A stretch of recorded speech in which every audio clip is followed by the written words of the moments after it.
my name is Josh and welcome to Whims.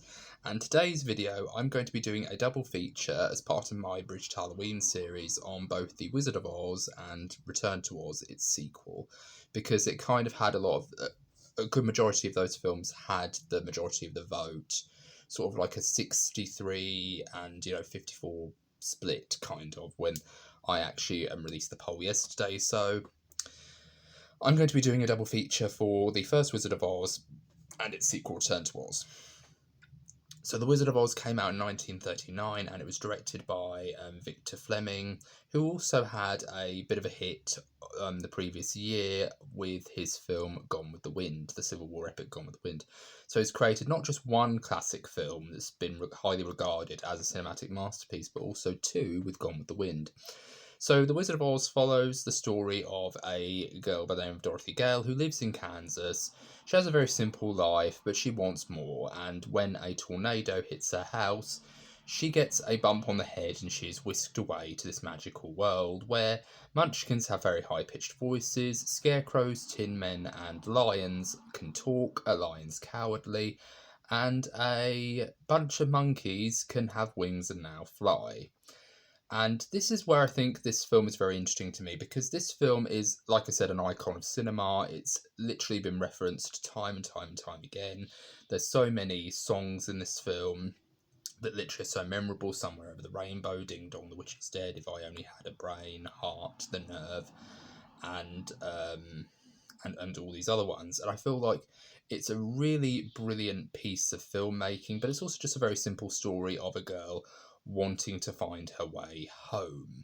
And that's essentially what she does. And how does she do that? Well, she simply just has to go to the Emerald City by following the Yellow Brick Road. So with this idea, well, the reason why I wanted to talk about it for Bridge to Halloween was because this film is very interesting to me, because to me, this is a great example of gateway horror. This is a great example of how you use horror in an effective way where it's not too scary for children, but there's just enough there for you to kind of, for children to have this very questioning reality kind of moment.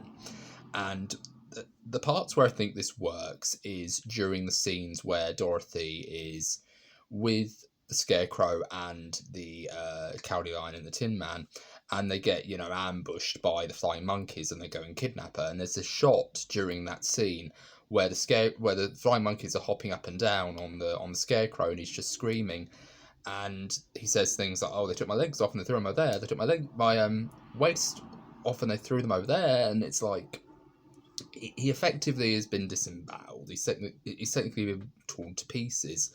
And that's the first time in film in which a character has been actively seen being torn to pieces, even though technically it is much more light-hearted. The main character's made of straw.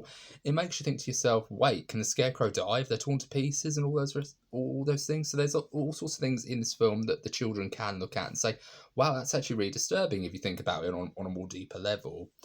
And I think that really adds flavour to this film, outside of it just being a cult classic of cinema or a classic of cinema, which of course it is. But at the same time, it has this wonderful element of children are able to see things in these particular moments and make you think, wow, I've never thought of that before. Even as an adult, you're thinking it as well. And I think that's something that really is quite impressive about this film, is it makes you challenge your reality in a way that really is quite surreal and quite off kilter, but it really manages to also maintain this very light-hearted edge to it, as well as very light-hearted front, I suppose. And it was also the first film in technicolour as well, so it has that sort of grandstanding where a good half of the film, where Dorothy is in Kansas, is in black and white, but then when she opens the door into the magical land of Oz, she sees just this wonderful pop of technicolour magic. And it's really wonderful. It really is a wonderful film to watch. And then we get to the sequel, which came out a good 30 to 40 years later, a good 20 to 30 years later. And this film is a lot more straight horror than the original is. Yes, there are little bits and pieces that could creep children out in the original, but for the most part, it still has that light-hearted edge, whereas with Return to Oz, there's no prisoners taken. Like, when the film begins, Dorothy Gale is greeted by, whenever she says, "Oh, I went to this land of Oz, this magical place," and her Auntie M goes, "No, you didn't really go there. It was only a dream, Dorothy." And she goes, "No, I really did. I really did go there." And her answer to this, Auntie M's answer to this is, "Get her committed." And she takes her niece to this asylum where they plan to conduct electroshock therapy.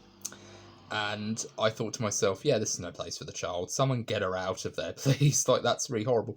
Even Aunt M should have thought to herself, this is actually really horrible. What am I doing? Like, what am I doing sending my child to this facility? It's awful. It's not a safe place. It's not inviting. It's not friendly.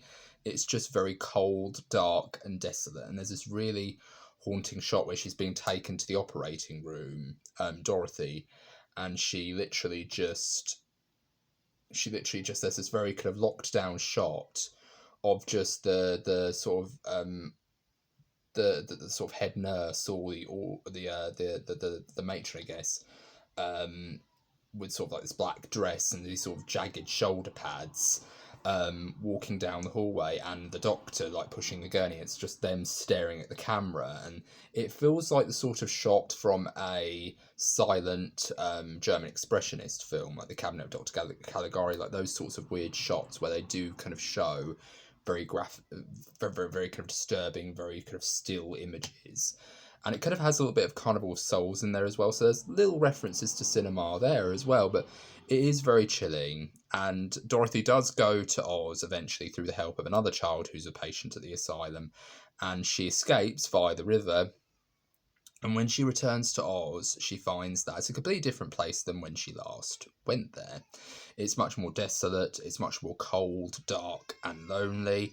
There is actually this really upsetting scene where she goes to the Emerald City and Dorothy sees the Cowardly Lion, and she actually has this moment where she actually hugs the lion and she cries, and I really did find myself going, oh, it's actually really upsetting to see all these characters that we all know and love kind of in this position where they're actually effectively dead.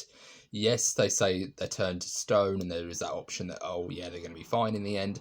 But if you're thinking from it from an adult perspective, it is very sad, and it is very much like death has been, has sort of entered the equation in this film series as well. And that's not to say that that hasn't happened in the original film. There's tons of examples where that could have happened. Like Dorothy effectively overrules the evil witch of the east by, crushing her with her house, but she doesn't know that she killed someone with that house. So it's kind of like, it really kind of tests your logic a bit there. Like, is Dorothy a murderer technically? Like, there's a lot of stuff in there that does really test your reality, not just from an adult perspective, but from a child's perspective too. So there's a lot of stuff in there that could really ruin a lot of people's perspectives of innocence when that happens. Like, it really is interesting. But this film, Return to Oz, The Wizard of Oz is a really good film. It's a cult classic, but I feel like this film is the perfect example, and it's probably one of the first ever examples of a legacy sequel. And a legacy sequel is something where they have characters from the original film, but they often include a continuation of the story, but they also include fresh blood or new blood. An example of a good legacy sequel to me is Scream 5 and 6, Twin Peaks The Return, Candyman 2021, those sorts of films, or Halloween 2018, Halloween Kills, Halloween Ends, those sorts of legacy sequels, where they take the story, they take the original concept of the characters and the world, but there were an occasional cameos from original cast members or characters from the original story, but they'll constantly, just have new, fresh faces. It's kind of the same with Dorothy, except in this case, Dorothy is played by a different actress, and the characters from the original Oz story aren't main players anymore. There's only one other character who is a main player. But this film is a pure adrenaline rush. This film is absolutely chilling to the bone, and I think it's a perfect bridge to Halloween, or a perfect gateway to horror, in my personal opinion, because there are a lot of horrifying sequences. The scenes with the Gnome King at the very end are really chilling. The scene with Mombi and her heads, like all the separate heads she has for different days of the week, every sort of month she'll try on a new head, or she'll have them numbered and she'll say, oh, I'll have number 6 this afternoon, or I'll have number 6 later on this evening. And it's really quite chilling. And there's this wonderful sequence which I really enjoy watching people react to, where Dorothy has to basically, she gets locked in this room with a person by the name of Pumpkinhead, and him and her get this idea to basically create this magical thing from this deer's head and this sofa. And they say, well, the only way you can bring it to life and make it work, make it fly, is if you take this magic powder that's in Mombi's headroom or her mirror room. And she goes down there and she grabs the key from a sleeping headless Mombi, and she goes into one of the cabinets and she sees Mombi's original head along with the powder of life, which is what she needs to bring this thing to life. And she accidentally knocks over one of the powders, one of the bottles, and Mombi's eyes just open, and it's really kind of creepy. And then she just goes, Dorothy Gale, and then it just goes crazy, and then the music just sort of flashes into your ears, and it's like, oh, it's just horrible. And then you see the head, the body with the head get up, and it starts to move, and it's nightdress, and it has its arms out, and I just thought, oh, this is so creepy, but I love it. As an adult, I love it even more, but I kind of find it really chilling, and I think to myself, this was made for children, but this sequence is just pure gold gateway horror, because you know that Dorothy's going to be okay, you know that she's going to make it out of this okay, she's going to get away, but you do have that moment where you're kind of thinking to yourself, run, run, run, run, and you're just kind of like, you know, you're just rushing, you're egging her to run, like keep running, and it's great. I can always imagine if children watch this, they are absolutely on the edge of their seat. They're absolutely, you know, they've got an adrenaline rush. Like, they really want to see Dorothy run away. Like, they want to see her get to safety. They want to see her get away from this castle.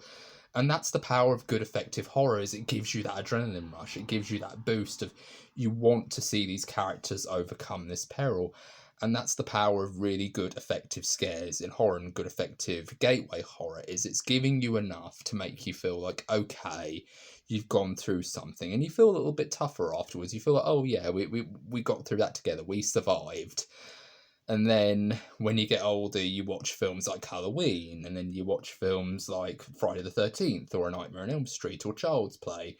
But yeah, this is what I like to think of as perfect gateway horror to me, where there's just enough in there to give your younger audiences a little bit of fright, a little bit of scares, but it's not too bad to the point where you're actually traumatizing them. You can actually give them just enough so that they're absolutely invested in the story, they're absolutely invested in the scares, and you relate to the characters and you want to see them get out of this peril.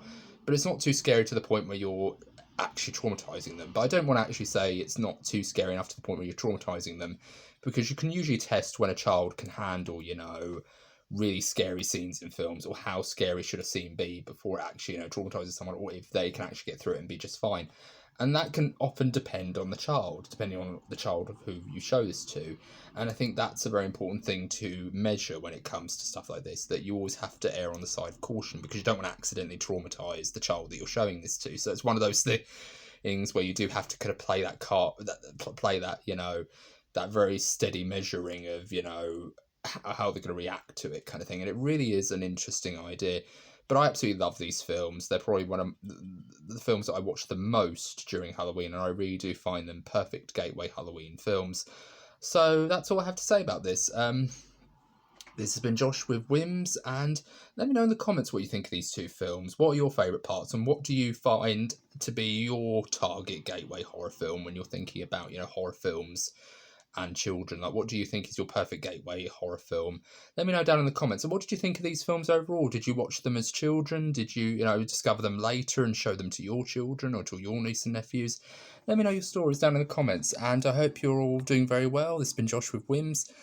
Take care. Bye-bye for now.